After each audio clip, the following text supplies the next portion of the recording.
Bayu. Hari berlalu begitu cepat. Saat sidang perdana perceraian, kuputuskan tidak pergi ke sana. Aku belum siap, tapi aku tak punya kuasa menahan Rina. Menyibukkan diri dalam pekerjaan bisa sedikit melupakan. Ya, hanya sedikit saja. Pergi kerja dan pulang ke rumah. Setiap hari seperti ini dan tak ada yang berubah.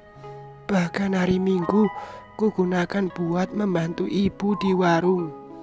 Tak terlihat setelah karena ia sering pergi pagi dan pulang malam.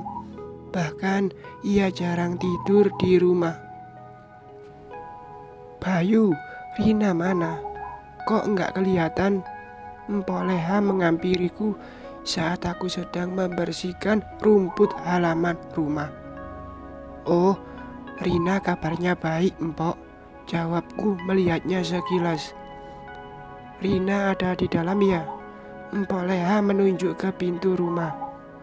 Enggak, Mpok, telepon aja, ia sedang di rumah orang tuanya. Sebenarnya aku tak ingin membahas tentang Rina. Maksudnya tak ingin tetangga tahu dengan yang terjadi.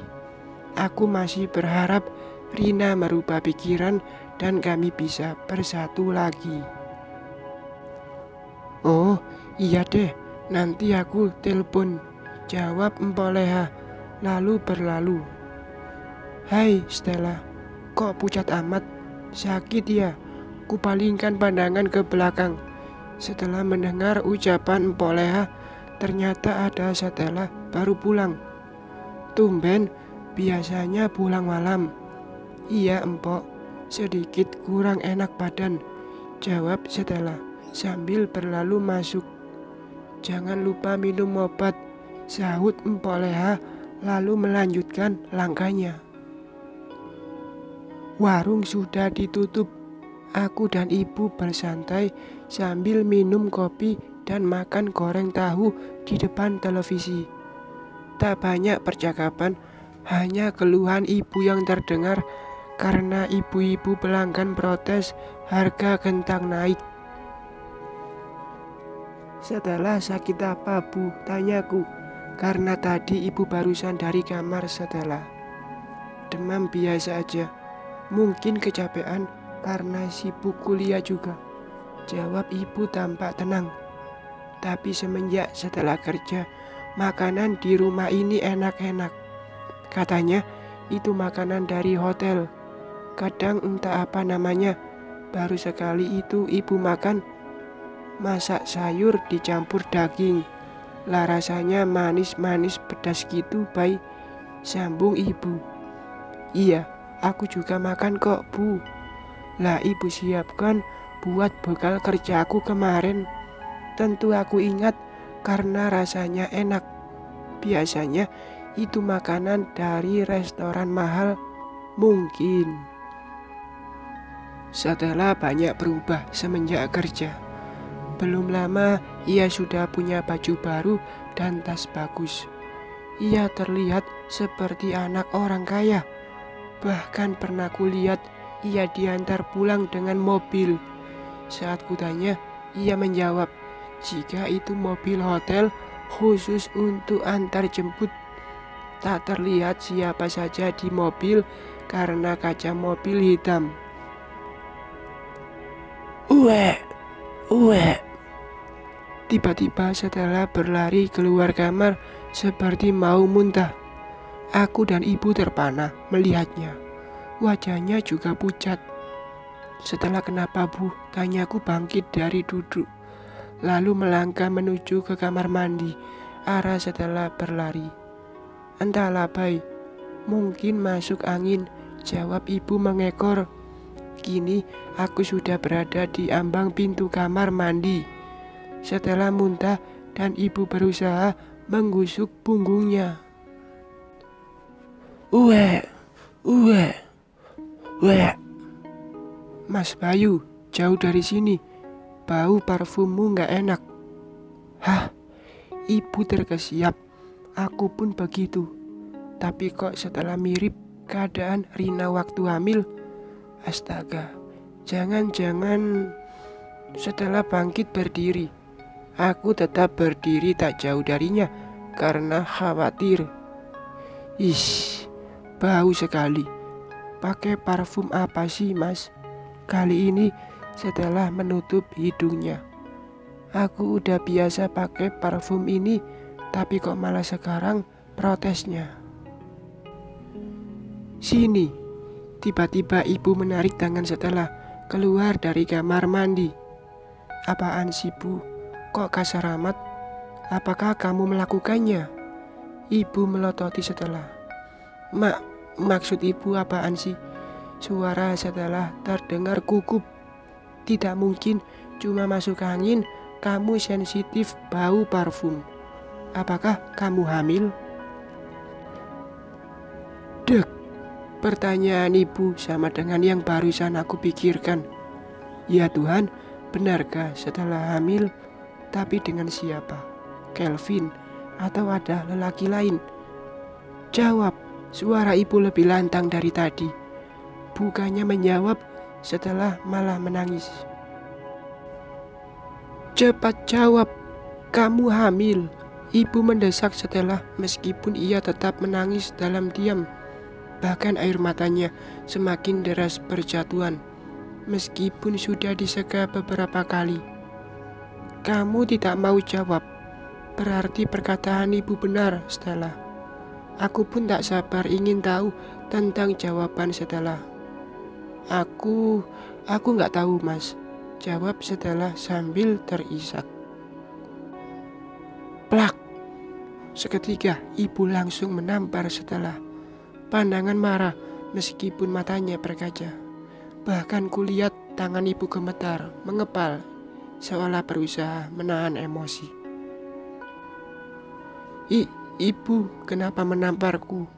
Setelah tergagap sambil memegang pipinya yang bekas tamparan. Kamu aku sekolahkan tinggi-tinggi biar otakmu pintar. Dengan jawabanmu barusan menandakan otakmu tak lebih dari orang yang hanya tamat SD. Apa aku harus jelaskan apa penyebab wanita bisa hamil?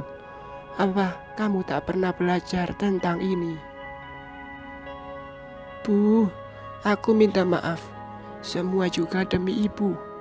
Lihat yang kulakukan. Aku bisa beli tas dan baju baru. Bahkan ibu juga menikmati makan enak yang sering ku bawa pulang. Aku capek. Hidup serba pas-pasan. Plak. Satu tamparan lagi melayang ke pipi Stella. Kamu kira dengan jual merasa perbuatanmu benar? Kamu anak kesayanganku yang berhasil membuatku malu.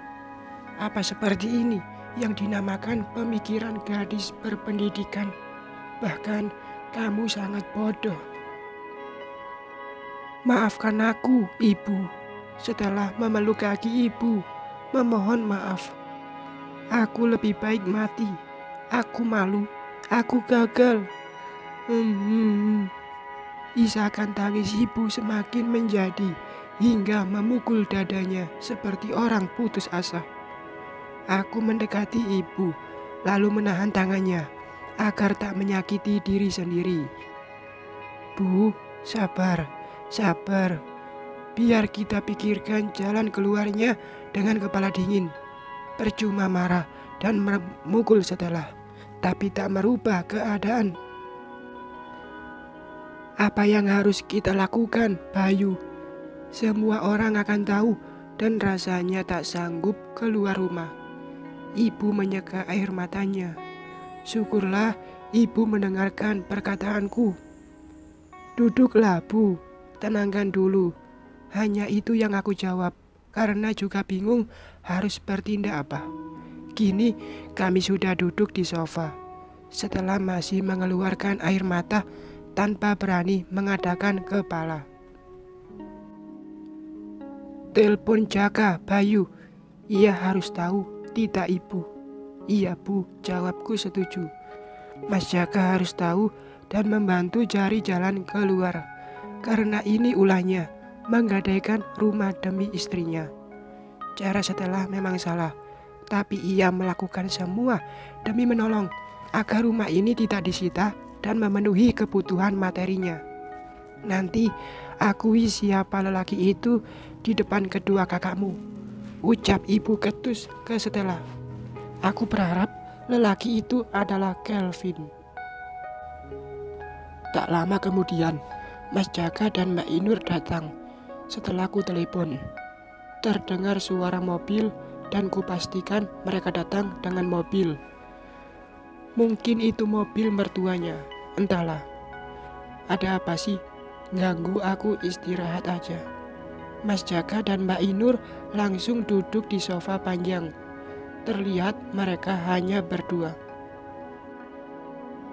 Setelah hamil, kata ibu, terlihat sangat sedih. Setelah hamil, ucap Mas Jaka dan istrinya serempak. Dan dengan mata membulat, pandangan mereka langsung beralih ke Stella.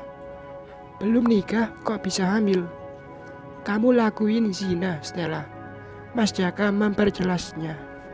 Astaga, untung aku nggak tinggal di sini lagi. Iya Nur, kalau tidak bisa malu kita, tugas Mas Jaka menanggapi ucapan istrinya. Apakah kamu sudah dapat kerja? Tanya ibu ke Mas Jaka. Belum Bu, tapi mertuaku bantuin buka usaha. Ya, nggak masalah sih, buka toko pakaian dalam wanita. Toh ada Inur yang nemanin, jawab Mas Jaka terlihat agak malu. Jadi sekarang tanggung jawabmu bayar cicilan rumah ini. Loh, nggak bisa gitu dong Bu. Aku baru buka usaha, lagian uangku semuanya terpakai buat beli mobil. Ibu kan tahu, kadang rumah tak seberapa, hingga aku tak bisa beli mobil cash. Untung mertuaku bantu dan akhirnya kami bisa punya mobil. Jadi mobilmu ini uang dari menggadaikan rumah ibu. Perjelas ucapan Mas Jaka yang barusan ia lontarkan. Rasanya aku tak percaya ia tega melakukan ini. Padahal aku dan Stella berusaha membayar cicilan dengan semaksimal yang kami bisa. Tapi setelah ia rela melakukan sesuatu yang beresiko, mengorbankan masa depannya hanya demi agar rumah ini tidak disita bank. Hanya 50 juta aja, enggak semuanya. Karena harga mobil ini 70 juta. Tapi lebih bagus dari mobil Rina. Tahunnya juga lebih tinggi. Toh yang bikin Inur dipenjarakan kamu dan istrimu, jawab Mas Jaka, seolah tak merasa bersalah, justru menyalahkanku. Hei Bayu, lagian uang orang tuaku 20 juta juga diberi cuma-cuma kok. Gitulah, sayang orang tuaku. Mana sama mertuamu. Mbak Inur juga ikut menimpali ucapan suaminya. Dasar tidak punya otak. Kalian seenaknya bicara di saat aku dan Mas Bayu bersusah payah cari uang buat cicilan bank. Bahkan aku rela mengorbankan diriku. Apa kalian tak punya rasa kasihan? Seharusnya kalian yang bayar cicilan. Stella berdiri di depan mereka. Kemarahannya juga sama denganku. Ibu bangkit dari duduk lalu mendekati Jaka. Plak, plak. 2 tamparan melayang ke pipi Jaka. Dari tadi ibu diam tanpa mengeluarkan kata-kata. Namun tamparan sudah memperlihatkan betapa ibu sangat marah dengan perbuatan Jaka. Ibu kok nampar aku? Seharusnya bangga karena aku bisa punya mobil, bukan Rina saja yang bisa. Iya nih, ibu kok aneh deh. Anaknya punya mobil, bukannya senang malah marah. Cerocos Inur. Apa kamu tak punya otak? Ulah perbuatanmu ini, 2 saudaramu jadi korban. Bahkan masa depan setelah hancur karena kamu. Urat leher ibu timbul berucap, saking emosinya. Ibu kok menyalahkan aku? Itu salah Stella yang tak bisa jaga kehormatannya. Percuma pendidikan tinggi kalau ia tak bisa mikir. Suara Mas Jaka pun tak kalah lantangnya. Cukup, aku sudah tak bisa menahan lagi. Ku dekati Jaka. Buk, pipinya ku tinju meluapkan amarah. Seharusnya kamu merasa iba dengan ibu yang susah payah cari uang membuka warung. Hatimu terbuat dari batu hingga tak ada rasa kasihan dan peduli. Ulah kamu dan istrimu itu, rumah tanggaku hancur dan kini masa depan setelah hancur. Semua yang terjadi itu salah kalian sendiri. Kamu seharusnya percaya Rina karena ia istrimu. Tapi apa? Kamu malah menuduhnya hingga rumah tanggamu hancur. Yang patut disalahkan itu dirimu sendiri yang tak percaya istri. Tapi kamu yang memfitnah Rina. Aku dorong kasar bahunya. Apa kamu tak merasa kasihan? Aku mengorbankan semuanya demi bisa dapatkan uang. Semoga kalian berdua mendapatkan balasan setimpal hingga tahu rasa yang kami rasakan. Setelah bicara, sambil menunjuk Mas Jaka dan Mbak Inur. Hei Stella, sumpahmu itu gak berlaku pada kami, karena kamu banyak dosa. Kamu pernah belajar kan, kalau berzina itu dosa besar. Jangan laga aja berpendidikan tinggi, tapi tetap bego. Bahkan Mbak Inur tak segannya menghina Stella, seolah aku dan ibu tak ada di sini. Dasar pencuri, apa begini didikan orang tua dan suamimu? Aku masih ingat bagaimana kamu memfitnah Mbak Rina selingkuh karena ketahuan mencuri. Dan sekarang kamu juga mencuri harta ibuku. Kenapa tak mati saja sekalian di penjara? Aku sudah bilang ucapanmu gak berlaku karena wanita kotor. Inur berucap sambil tersenyum sinis. Hei Stella, gak usah berucap banyak karena kamu sudah terlanjur kotor. Ajak kandunganmu itu agar gak bikin malu ibu. Atau lanjutkan usaha kamu agar bisa beli rumah bagus buat ibu. Bukankah kamu ingin berkorban demi ibu? Dasar saudara ular. Buk, buk, mati saja kau Jaka. Buk. Sudah tak tahan lagi, aku meninju Mas Jaka berulang kali dengan emosi yang sulit terkontrol. Rasanya ingin. Sudah bersalah, masih juga menghina, seakan ia tak bersalah. Buk, buk. Mas Jaka tak mau kalah. Bahkan aku menerima 2 kali tendangannya yang berhasil mendarat ke perutku. Sangat sakit. Saat aku mencoba bangkit, ingin membalas. Secepatnya Mas Jaka menghindar hingga usahaku sia-sia. Cukup, teriak ibu. Buk. Aku masih berusaha meninju Mas Jaka, tapi tak berhasil karena ia bergerak cepat menghindar.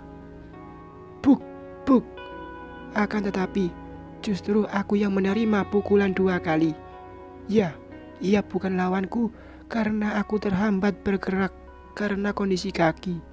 Seketika, segar mengalir di sudut bibirku. Cukup Jaka, teriakan ibu kali ini lebih lantang. Hingga Mas Jaka ingin memukul lagi, tapi tak jadi. Segera ia menurunkan tangan sambil menatap sinis. Kamu jangan berlagak sok melawanku, Bayu. Kamu itu hanya lelaki cacat. Kalau bukan karena ibu, sudah kubuat kakimu yang satu lagi patah. Satu hal lagi, untung aku masih mengingat kita terlahir dari rahim yang sama. Kalau tidak, tak sudi rasanya punya adik cacat. Mas Jaka tak pernah berubah. Ia menghina aku lagi dan sudah kesekian kali. Rina benar, mereka tak akan bisa berubah. Ibu kandung dan saudara kandung saja bisa dibuat begini. Apalagi Rina yang hanya berstatus menantu atau ipar. pantas Rina menggugat cerai. Aku dan keluargaku hanya bisa membuat hidupnya tak tenang. Pergi dari sini, Jaka. Jaka mengalihkan pandangan ke ibu. Ibu mengusirku. Oh, tak masalah. Toh aku sudah mengambil hakku di rumah ini. Entengnya dia menjawab. Semoga kamu merasakan apa yang saudara-saudaramu rasakan hingga kamu sadar atau tahu kepedihan hatiku dan mereka. Aku ibumu, tak akan bisa memaafkan perbuatanmu ini sebelum kamu sujud dan meminum air cucian kakiku dan saudara-saudaramu untuk memohon maaf. Tapi di saat itu semuanya sudah terlambat. Butiran bening itu berhasil mengalir deras lagi di sudut mata ibu. Baru kali ini aku melihat dan mendengar betapa ibu marah dan mengutuk Mas Jaka. Kesalahan Mas Jaka tidak bisa ditoleransi lagi. Aku hanya mencoba mengangkat derajat rumah ini agar tidak diremehkan Rina. Padahal hanya tamat SMP dan anak pemulung. Ia menolak mencabut tuntutan seolah ia punya segala-galanya dan berlagak sok. Bukankah ibu dan Stella juga tak terima sikap Rina karena ia tak peduli kita seolah kacang lupa kulitnya? Apa ia lupa pernah makan gratis di rumah ini? Astaga, ia menyalahkan Rina atas apa yang ia lakukan. Rina tak salah, minta secepatnya memutus hubungan ini dengan semua orang yang ada di rumah ini. Karena aku sendiri sudah tak tahan dengan sikap Mas Jaka dan Mbak Inur. Terlambat menyadari, bahkan Rina tetap menggugat cerai. Pergi, aku berteriak mengusir Mas Jaka dan Inur sambil mengarahkan telunjukku ke pintu. Tenang aja, Bay, gak perlu usir kami karena kami pasti pergi. Tapi ingat, jangan pernah kalian meminta bantuanku karena sekarang aku sudah punya usaha. Dalam sehari saja omset kami mencapai 1 juta. Iya Mas, awas ya, kamu bantu mereka. Kalau tidak, aku bilangi papaku dan kamu bisa terusir. Secara tak langsung, Mbak Inur mengancam Mas Jaka. Mungkin ini namanya memperjelas kalau Mas Jaka tak ada apa-apanya tanpa mertua. Jangan gitu Nur, aku lelaki setia dan selalu mendengarkan ucapanmu. Buktinya, aku percaya saat kamu menuduh Rina selingkuh. Pergi dari sini, tiba-tiba setelah melempar aspak rokok kaca hingga tepat mendarat di dinding dekat Mas Jaka. Sedikit lagi pasti berhasil melukai kepalanya. Seketika pecahan kaca berserakan. Dasar gila, itu karena hamil dari perbuatan. Otaknya udah gak benar. Tajamnya lidah Mbak Inur. Semoga ia merasakan kepedihan yang kami rasakan. Lalu Mas Jaka dan Mbak Inur pergi. Ibu terduduk dengan sesak nafas. Sementara setelah menangis sambil menyambak rambutnya. Apakah ia menyesal? Atau semoga ada jalan hingga lelaki yang menghamili Stella mau bertanggung jawab. Tapi siapa lelaki itu? Setelah belum wisuda kampus, tapi ia sudah hamil. Bagaimana kalau orang-orang tahu? Ya Tuhan, kenapa hidup kami bertambah kacau? Bersambung.